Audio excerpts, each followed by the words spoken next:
Hey guys, what is up? Today I come to you yet with another weekly review of Tanaka-kun is Always Listless. And in this week's episode, that's not really the case. I would like to say it's more reverse. Of course, he does revert back to his listlessness and his laziness. But for the most part of this week's episode, we see where Tanaka is actually useful for the very first time in his life, or particularly the very first time we, the audience, have seen him since the beginning of this show. So Ohta, who is always known to take care of Tanaka and always be by his side, is not himself anymore. He has gotten an injury where it prevents him from being as mobile as he can. So what happened was he was trying to help an elderly lady. You know that Ohta is always reaching out and helping people. He's a very friendly and approachable person, so if you need help, he's going to be right there. It doesn't matter if you're a friend or a stranger. That's the type of person Ohta is. So he was trying to help the old lady up the stairs with her bags, and he ended up tripping, and she called the ambulance, and he went there, and he had a sprained leg, so he can't be on his feet solid for about a week. So in return for all the deeds that he has done for Tanaka tried to find some ways to help Ohta, that way he doesn't have to exert enough energy and put more pressure on his injured foot.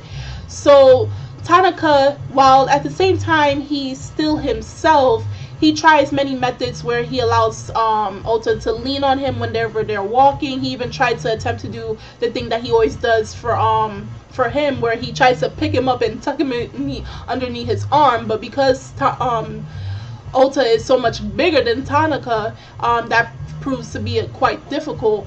So Tanaka, he's, at the same time, it proves to be difficult at the same time, because when he asks for a task to be done, the funny part was Ohta was asking him to go get him like something sweet from the cafeteria, and Tanaka is supposed to bring him that sweet stuff, and he ends up eating it along the way because it's supposed to replenish like when you're tired.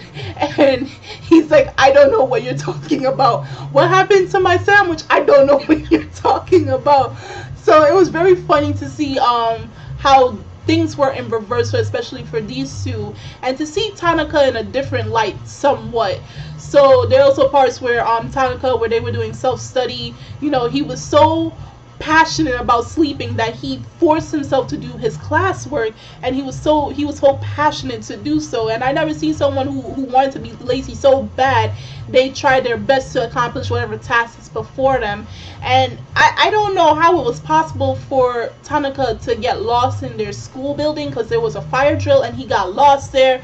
And without Ohta, he probably, if there was an actual fire, he probably would have died a long time ago. So at the same time he's trying to help Ohta, at the same time it doesn't change anything, because he's still relying on Ohta despite Ohta being injured.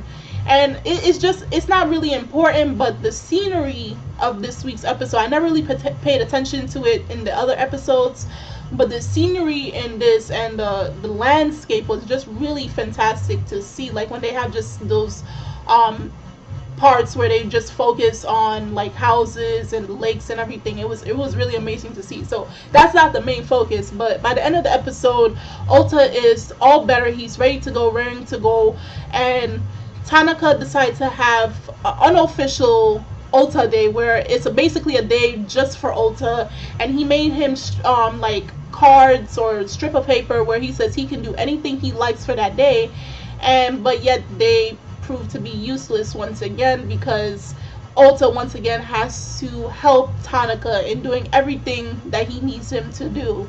So it's a pretty funny episode to see things on a different side, things being the roles being flipped for the most part. So it was very funny to see that. I don't know what next week's episode is. I usually don't watch the preview, so let's hope something else more funny will be for next week's episode. Possibly we may get a new character once again. We're very close to the ending, so possibly they may introduce a new character or not, but who knows what they plan to do.